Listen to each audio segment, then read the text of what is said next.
All right.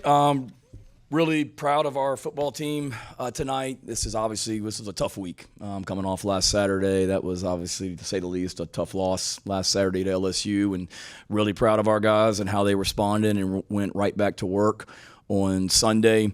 Had a really good week of practice, and it's a testament to them. I mean,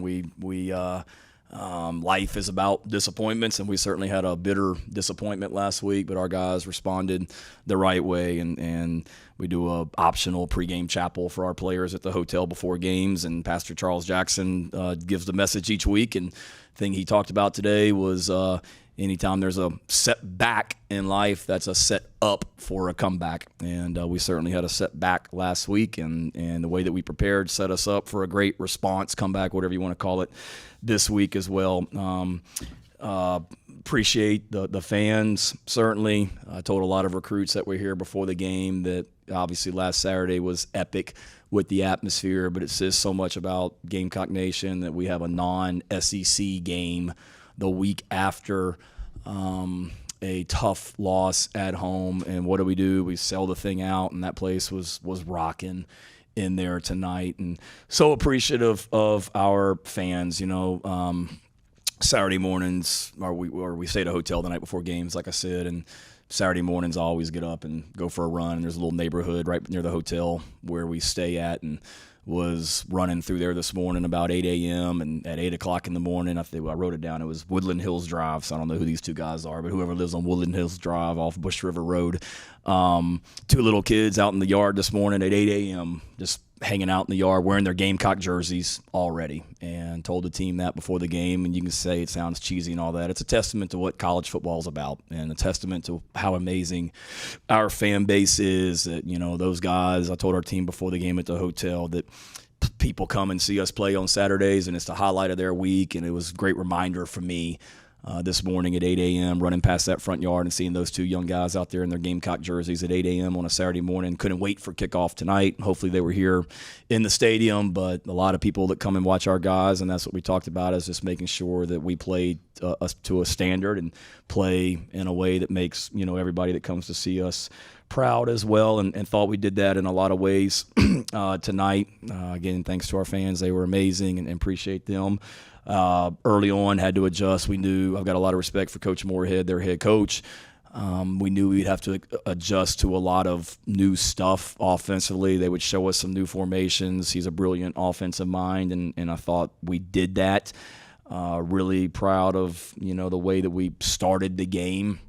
Was not happy with the way that we finished the first half. Really disappointed in that, to give up a touchdown when we're in position and don't play the ball great, and then to have a nice 2-minute drive going, and we're going for it on fourth down, and we fumble the quarterback center exchange, and was really excited about the way that we played in the second half, because we've had some games in my time here where we got up early against a non-conference team, and then all of a sudden I think we relax and we start screwing around, and next thing you know, it's a dogfight in the fourth quarter. And that was not the case tonight. For us to come out in the second half and outscore them 28-0 was great to see. Really cool to be able to get so many young guys in that game, walk-ons that have given so much to our program, and be able to get them out there and see them having fun, and see our teammates, the older guys, the starters, cheering them on. Is what it's all about. Can't say enough about Robbie and the way that he played and prepared and performed tonight, and then everyone around him as well. A lot to clean up. We did a lot of really good things tonight, don't get me wrong, but a lot of things that we have to clean up as well. But told the team on Tuesday that the key for us this week was to not let it linger last Saturday. That was the number one key to the game, and for us to get better this week, and thought we did that. Off week is coming at a good time. For sure, to be able to get healthy. And then obviously we've got a big opportunity coming in here in 2 weeks as well. Injury-wise, I think we're okay. Len Norris, he did practice. I didn't lie to you guys. He did a little bit in practice each day this week, a little bit more each day. We just got to the end of the week, and he wasn't moving great, and didn't think we needed to put him out there tonight in any circumstance. We expect he'll be fine next week. Rocket's got a little bit of an ankle. It's nothing long term, we don't think at all. Gage Jared Brown, from last week. a little bit of an injury that he never quite recovered from this week, but he should be good to go next week. And then we lost Monkel Goodwine for a little bit at the end of the game tonight, but don't think it's anything long-term with him. Best of luck to Akron as they go throughout the season. Questions? Shane, how much confidence do you have if something were to happen with Lenore's recovery that Robbie could go in there and not miss a beat, so to speak? Did I or do I? Oh, yeah, tons of confidence. I mean, he showed that tonight. I was just talking to Steve walking down the hall. I mean, I knew he played well, but holy smokes, 243 yards passing and 133 yards rushing. That was pretty dang sporty. And did some good things. There's, I'm sure, some plays he'd like to have back for sure, but I thought he prepared the right way and performed really, really well tonight. Yeah, Shane, going off that, I mean, how much better do you feel about your quarterback situation after tonight, being able to see Robbie go out there and have a great start, and then even Davis Bevel got in there and threw a touchdown. So how much more confident do you feel about these guys being able to step up if anything were to happen to Lenore's? Yeah, again? a lot. I've said all along that I felt like we had multiple quarterbacks that we could win with. When we named Lenore's the starter, it wasn't like Robbie lost the job. We felt confident in Robbie, and that's why we've tried to get him into games and in regular situations. Rick, you don't like what I say anymore? Or? Oh, okay, you're fair enough then.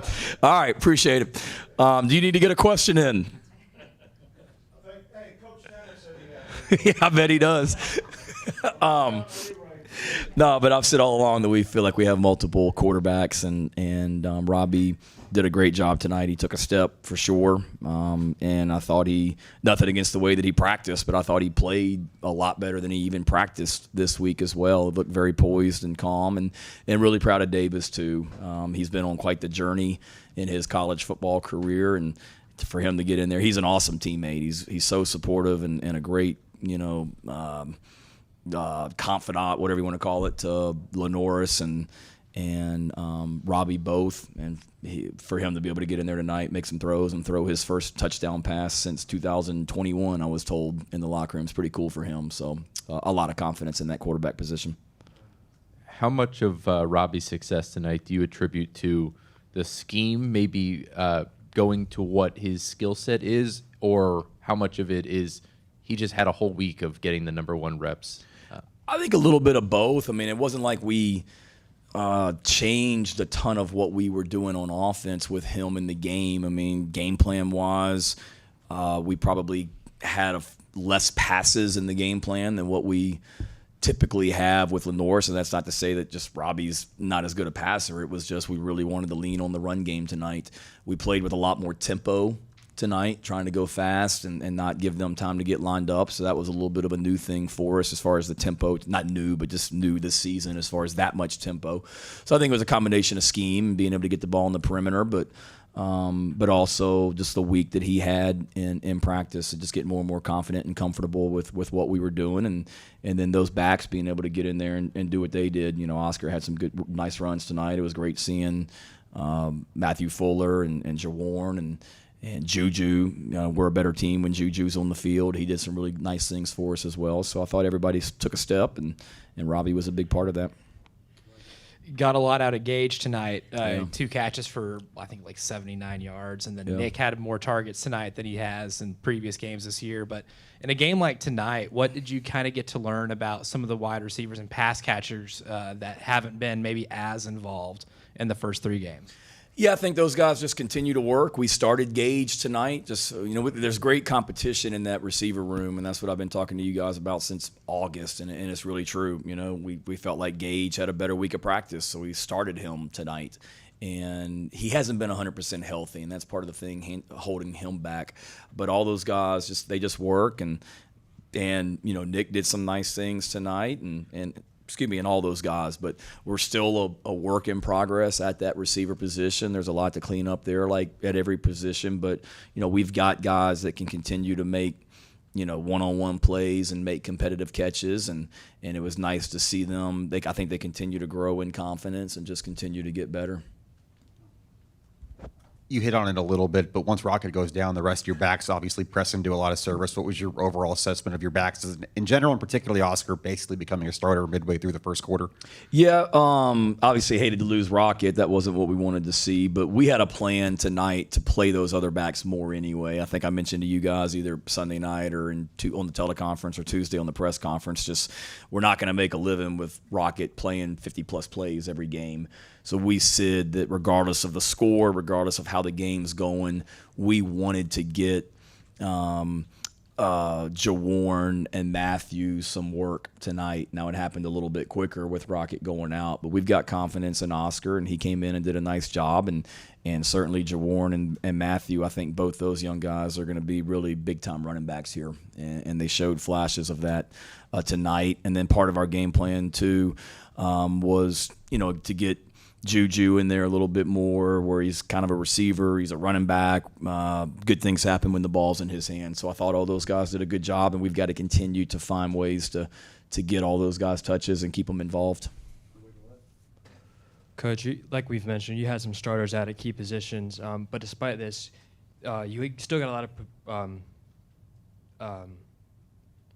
what does it say about this program when your QB1 and RB1 go out, but you're still able to get a lot of good production, and just kind of what does that say about this program? Yeah, that we've got depth, and everybody kind of has each other's back, and there was no panic this week in practice that when it looked like Robbie was going to be the starter and whatnot. So I feel like at every single position, at every single position we have more depth than we've had, and we've recruited well, and we've brought the right guys in from the transfer portal, and we've got a good football team where if we lose someone at a position, it's not a huge drop off, so to speak. We've got confidence in a lot of those guys, and it was great to be able to get a lot of guys experience tonight as well, so they'll be better going forward as well.